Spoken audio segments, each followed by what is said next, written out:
السلام علیکم ساتھیوں، نالج فار آل کے ساتھ آپ کے سامنے حاضر ہیں آج ایک آیت لے کے، جو کہ آپ کے ڈیفیکلٹ ٹائم میں غم اور مصیبت سے نجات کے لیے آپ کے لیے بہت ہی زیادہ یوزفل ہے۔ سورہ انبیاء کی یہ آیت ہے کہ آپ کو معلوم ہوگا کہ حضرت یونس علیہ السلام نے اندھیروں میں کس طریقے سے توجہ کے ساتھ یہ دعا پڑھی تھی۔ آپ بھی یہ دعا توجہ کے ساتھ پڑھیے گا۔ کاؤنٹ کوئی میٹر نہیں کرتا کہ آپ کتنی دفعہ یہ دعا پڑھتے ہیں، بس آپ توجہ کے ساتھ دل کی گہرائیوں کے ساتھ رو کر سجدے میں جا کے تہجد کے ٹائم پر یا کسی بھی نماز کے بعد آپ یہ دعا اللہ کے سامنے ہاتھ پھیلا کر مانگیں گے تو انشاءاللہ تعالی آپ کے غم اور مصیبت سے آپ کو نجات مل جائے گی۔ حضرت یونس علیہ السلام نے اندھیروں میں اللہ کو پکارا، مچھلی کے پیٹ میں غم سے نجات کے لیے انہوں نے اللہ تعالیٰ کی وحدانیت اور بزرگی بیان کی، اور آخر میں اپنے گناہ کا اعتراف کیا۔ اپنی غلطی کا اعتراف کرنا، اسے تسلیم کر لینا، یہ دعاؤں کی قبولیت کا ذریعہ بھی بنتا ہے اور مغفرت کا بھی ذریعہ بنتا ہے۔ اور ہمیں یہ پتہ ہونا چاہیے کہ ہم نے کیا غلطی کی ہے اور کہاں کی ہے۔ یہ نہیں کہ غلطی پر غلطی کرتے جائیں اور ہمیں یاد ہی نہ ہو۔ اپنی غلطی کو تسلیم کرنا اور اللہ تعالیٰ سے معافی مانگنا کہ آئندہ انشاءاللہ ہم یہ غلطی نہیں کریں گے۔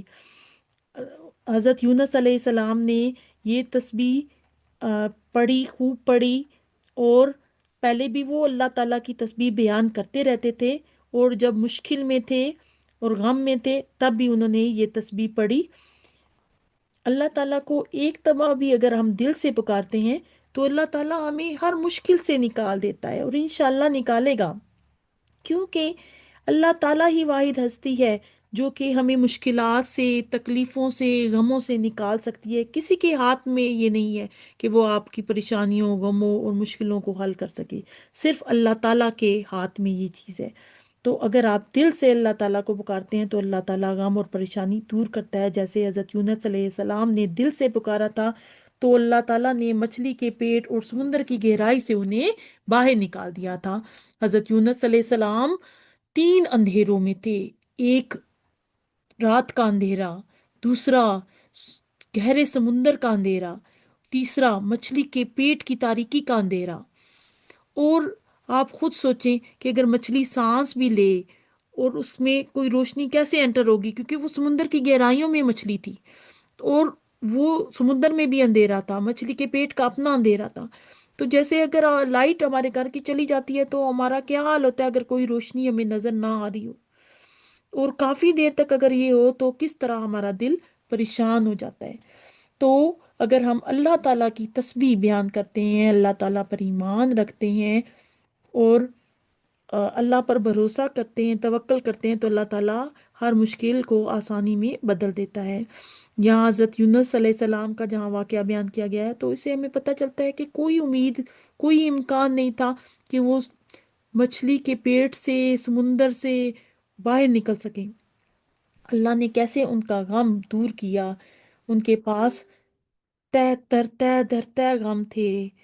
نجات توحید میں ہے، ہمیں یہ یاد رکھنا چاہیے۔ اللہ کو پکارنے میں ہی نجات ہے۔ حزن میں، غم میں، پریشانی میں اللہ کو یاد کریں، ہر مشکل میں توحید اپنے ہاتھ سے نہ جانے دیں۔ ہر مشکل میں ایک اللہ کو ہی پکاریں اور اسی سے مدد مانگیں، کیونکہ مدد کرنے پر وہی قادر ذات ہے۔ نبی کریم صلی اللہ علیہ وآلہ وسلم نے فرمایا، جس مسلمان نے بھی یہ دعا اللہ تعالیٰ کی کسی معاملے میں بھی دعا کی اور اللہ تعالیٰ پر توکل کیا تو اس کی دعا جو ہے وہ اللہ تعالیٰ نے قبول فرما لی۔ تو ہم یہ دیکھتے ہیں سورہ انبیاء کی آیت نمبر 87 88۔ بسم اللہ الرحمن الرحیم۔ وَظَنُّونِي إِذ ذَّهَبَ مُغَاضِبًا فَظَنَّ أَن لَّن نَّقْدِرَ عَلَيْهِ فَنَادَىٰ فِي الظُّلُمَاتِ أَن لَّا إِلَٰهَ إِلَّا أَنتَ سُبْحَانَكَ إِنِّي كُنتُ مِنَ الظَّالِمِينَ فَاسْتَجَبْنَا لَهُ فَنَجَّيْنَاهُ مِنَ الْغَمِّ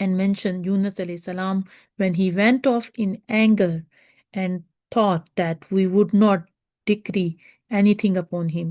Then he called out in the darkness, there is no deity except you. Exalted are you. Indeed, I have been of the wrongdoers. So we responded to him and saved him from distress. And thus do we save the believers.